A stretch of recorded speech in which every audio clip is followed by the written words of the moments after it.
Devocionais a Bíblia toda em um ano. Hoje, Salmos 131 a 139. O Salmo 131 continua a ideia que encerrou o Salmo 130. Aquele salmo falava sobre um clamor das profundezas ao Senhor, um pedido de perdão, e encerrava com uma esperança futura, com a certeza de que Deus é quem redime as iniquidades do seu povo. Aquela confiança é reforçada agora no Salmo 131 pelo olhar do salmista para o caráter do verdadeiro crente, do verdadeiro adorador.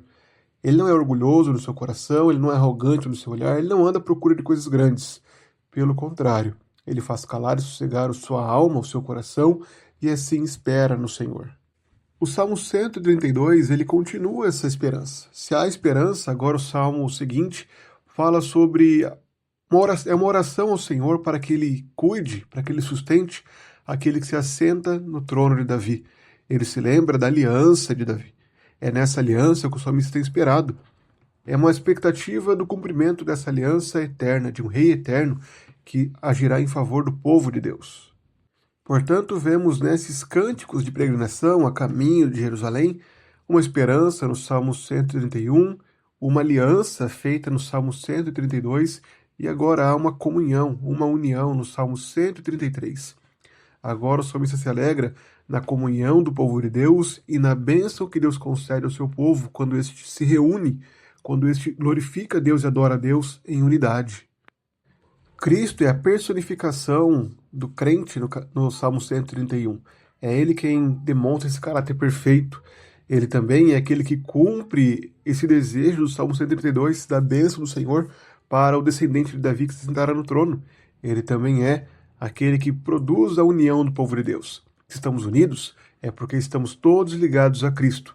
Portanto, esses três salmos apontam para Cristo, seja no caráter do crente, do adorador, seja na promessa e cumprimento daquele que se senta no trono de Davi, ou seja, dessa união que é promovida por Cristo. O Salmo 134 encerra os cânticos de romagem, os cânticos de peregrinação. E ele é um convite para que todos aqueles que estão reunidos diante do Senhor o adorem. Levantem as mãos para o santuário e bendigam o Senhor, que de Sião, o Senhor, que fez o céu e a terra, abençoe você. É bem curto, apenas um chamado à adoração e em seguida a bênção do Senhor.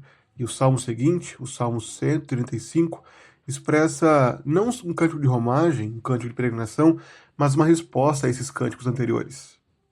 O Salmo 135 se dedica novamente a um chamado para louvar a Deus. Ele começa dizendo: louvem o Senhor, porque o Senhor é bom. No verso 4 ele afirma que o Senhor escolheu Jacó para ser dele, mais um motivo para adorarem a ele.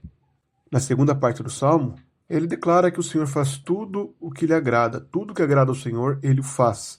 Foi ele quem matou os primogênitos no Egito, foi ele quem fez sinais e maravilhas em meio ao Egito. Ele destruiu muitas nações e matou reis poderosos. O Senhor redimiu o seu povo, conforme a sua vontade. Ele fez o que ele desejava, redimindo o seu povo. O nome do Senhor permanece para sempre, pois o Senhor julga o seu povo. Em seguida, dos versos 15 até o verso 18, ele contrasta o Senhor com os ídolos, mostrando a sua superioridade, e encerra com um chamado para que Israel, a casa de Arão, a casa de Levi, bendigam o Senhor, que todos louvem ao Senhor. Dessa forma, esses dois salmos apontam para a adoração que é devida a Cristo. Cristo deve ser adorado por ser superior aos ídolos, por ser o grande Redentor que fez o que lhe agrada, por ser aquele que julga o seu povo e disciplina quando necessário, pois ele é aquele que escolheu o seu povo e assim o redimiu como uma poderosa.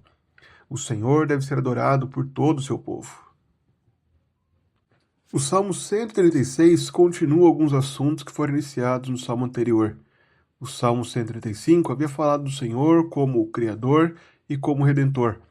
E essas duas verdades são agora relembradas com a ênfase principal no fato de Deus ser misericordioso, porque a sua misericórdia dura para sempre.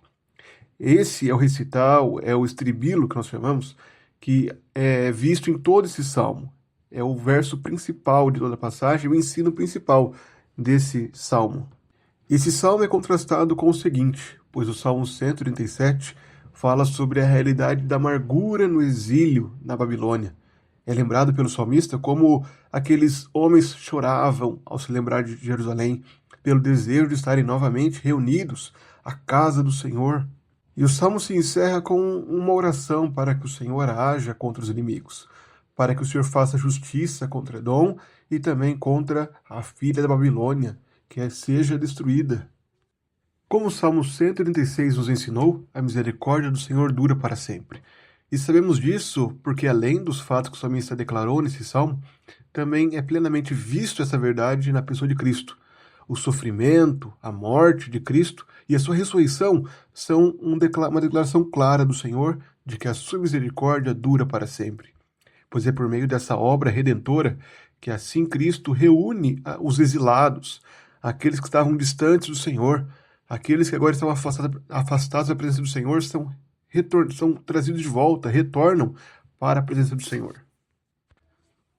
O Salmo 138 continua o louvor ao Senhor. Agora Davi se lembra de dar graça ao Senhor porque o Senhor ouviu a sua oração. O Senhor engrandeceu acima de tudo o nome dele e a sua palavra. No dia que Davi clamou, o Senhor respondeu. Por isso, todos os reis da terra louvarão ao Senhor quando ouvirem as palavras da sua boca. O Senhor é rei sobre toda a terra. Todos os reis terão que prestar contas a ele e terão que louvá-lo. E por isso Davi se lembra que mesmo que ele ande na angústia, o Senhor o refaz a vida. O Senhor estende a mão contra a ira dos inimigos dele e assim o salva com a sua mão direita. Davi tem essa convicção, pois o Senhor o conhece perfeitamente. Essa é a mensagem do Salmo 139. O Senhor conhece perfeitamente, é impossível que o homem se esconda do Senhor. Não há forma de nós estarmos distantes do Deus Criador, pois o Senhor quem nos fez. E a conclusão desse salmo aponta para uma aplicação prática disso. O Senhor conhece totalmente o nosso coração. Não há nenhum pecado que podemos esconder do Senhor. E por isso, precisamos nos confessar a Ele, precisamos buscar a sua misericórdia e graça, clamar pelo seu perdão e assim pedimos que o Senhor nos guie pelo caminho eterno, pelo caminho reto, como Davi termina esse salmo dizendo. E Cristo conhece perfeitamente o nosso coração. Da mesma forma com que Davi se apresentou ao Senhor, nós devemos confessar nossos pecados a Cristo, reconhecendo que Ele nos concede misericórdia e graça em ocasião oportuna, reconhecendo que é por meio do seu sacrifício na cruz que nós podemos obter o perdão de Deus. Portanto, nos voltemos a Deus, busquemos o seu perdão e clamemos pela sua misericórdia sobre nós.